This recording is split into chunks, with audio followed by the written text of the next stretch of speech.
If you've been trying to get your first pull-up for months, maybe even years, this video is going to show you why that hasn't happened yet and give you the exact roadmap you need to finally make it happen. Most people approach pull-ups completely backwards. They jump straight onto the bar, realize that they can't pull themselves up, and then think, well, I'm clearly not strong enough yet. But the truth is, it has almost nothing to do with your strength. By the way, I'm Abby. I myself have been on my own pull-up journey, going from 0 pull-ups to 10 consecutive unassisted bodyweight pull-ups, and I've coached dozens of women to do the exact same using the exact framework that I'm breaking down in this video. By the end of this video, you're going to know the exact structure that you need to follow every single week to get your first pull-up as efficiently as possible. Okay, here's how it works. I hope you like my bicep drawing, by the way. I'm not very artistic, so I was actually very proud of this. Mistake number 1 is that you are training the wrong muscles. Most people think that pull-ups are an arm exercise, and they are not. A pull-up is a lat dominant full body movement, so if the right muscles aren't strong enough, you won't budge when you get to the bar. The biggest limiter for beginners is always the same: weak lats, weak grip, and 0 core tension. So rather than just doing dumbbell rows and bicep curls and just hoping that that's going to translate to you being able to lift yourself up on the bar, here's what you need to train instead. Your vertical pulling strength, that is your lat pull downs, your assisted pull-ups, whether that's with a band or a machine, and your negative pull-ups. Your horizontal pulling strength, that's your dumbbell rows and your chest supported rows. Your grip strength,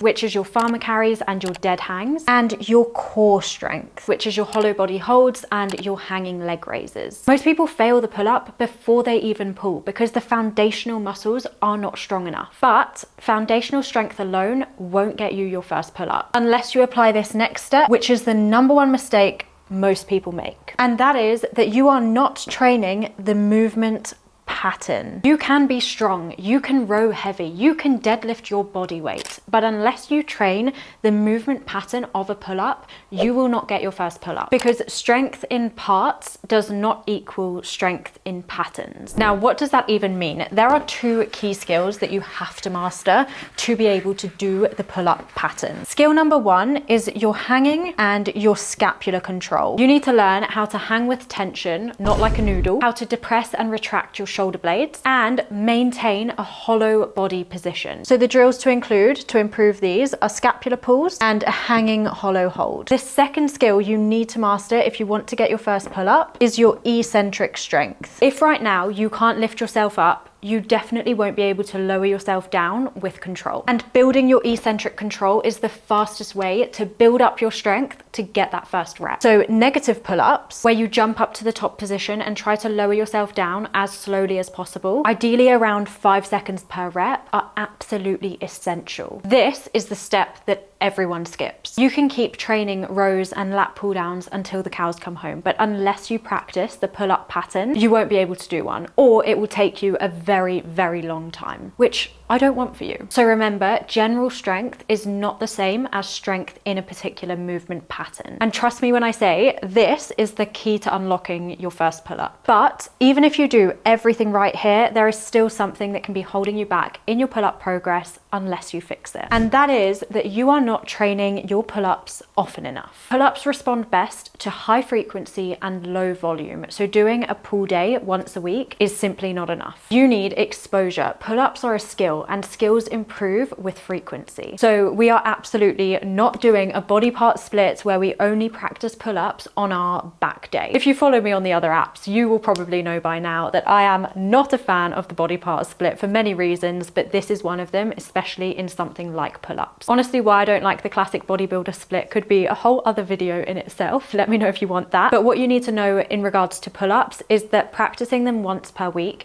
is just not enough. Remember, we are working to get your first pull-up as quickly and as efficiently as possible. So you are going to change your training split to be full body so that you can practice pull-ups or something related to pull-ups every single time you're in the gym. And that will give us exactly what we need with high frequency and low fatigue. But there is one final mistake that you could be making that is stalling your pull-up progress. That is that you are not progressively overloading enough. You wouldn't expect your squats to get stronger if you never increase the weight of them. The same is true with your pull-ups. But you might quite rightly be thinking, Abby, I can't do a single bodyweight pull-up yet, so how on earth am I going to add weight to an exercise that I can't do at the moment? And it's a completely fair question. Typically, people think of progressive overload as just adding weight to every single exercise, going heavier to get stronger. But you're right, for now, adding weight to your pull-up would be absolutely pointless. But there are other ways that you can progressively overload. The first and most obvious would be increasing the weight of your other pull-up related exercises, your vertical rows, your horizontal rows. Adding weight to those and getting stronger in those is going to help you in your pull-up journey. You could also focus on lengthening the lever, which is a fancy way of saying basically make sure that when you're practicing pull-ups, you've got straight legs instead of bent legs. You can slow your tempo down in movements, whether that's in the weighted movements that you're doing to support your pull-ups, or in your negative reps, slow the movement down even more. You could also add sets or reps to your exercises. You can reduce the assistance that bands are giving you. So when you do a banded pull-up, reduce the size of the band or lower the height of the band so that you have to work harder and the band helps you less. And finally, you could also hold isometrics for longer. So your hollow holds, your dead hangs, your hanging hollow holds, increase the amount of time that you are holding these exercises for. All of these things and progressively overloading properly are absolutely key in moving you closer and closer to getting your first ever pull-up. I want you to remember the pull-up is not a mystery. It is a trainable skill as long as you've got the right structure in place. And once you start treating it like that, your first pull-up becomes inevitable. So remember, if you have been stuck at 0 pull-ups for months, it's not because you're weak. It's not because you don't have any upper body strength, and it is definitely not because you're just not built for them. It's because no one has taught you the actual framework until now. Build the foundation, train the pattern, increase your frequency, progressively overload, and you will get your first pull-up. Now, if you want a free, done for you pull-up specific training program that implements everything that I've spoken about in this video, you can grab it at the link below. I really hope you found this video helpful. Thank you for watching, and I'll see you in the next one.